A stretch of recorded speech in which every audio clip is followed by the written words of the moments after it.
Ny teny zaraina izay omenantsika anio indray ry havana dia ny voasoratra ao amin'ny Hosea toko fahatelo andiny fahaefatra mivaky toy izao amin'ny anaran'i Jesosy hoe: fa andro maro no itoeran'ny zanak'Israely tsy hanana mpanjaka, na mpanapaka, na fanatitra, na tsangam-bato, na efody, na terafima.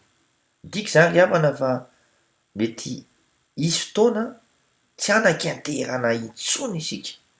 Dia eo indrindra ny tompo no miantso antsika hanantona azy amin'ny fontsika rehetra. Araka ny voasoratra ao amin'ny Hosea toko fahatelo andiny fahadimy mivaky toy izao amin'ny anaran'i Jesosy hoe: rehefa afaka izany dia hiverina ny zanak'Israely ka hitady an'i Jehovah Andriamaniny sy Davida mpanjakany, ary handeha hamin-kovotra hanatona an'i Jehovah sy ny fahasoavana izy raha mby haneparany.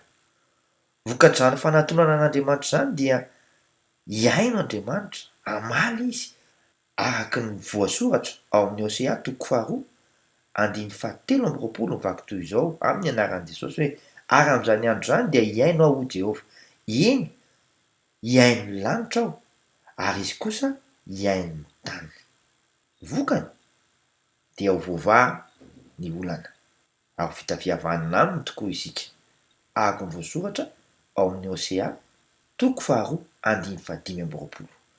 Dia ahafahako ho ahy amin'ny tany izy, ary hamindrafo amin'ny loha roamo aho, sady hanao amin'ny loha amy hoe oloka ianao, ary izy kosa hanao hoe Andriamanitra ianao. Tsy misy ny impossible eo anatrehan'ilay tompontsika. Minoa, mandram-peona tompoko.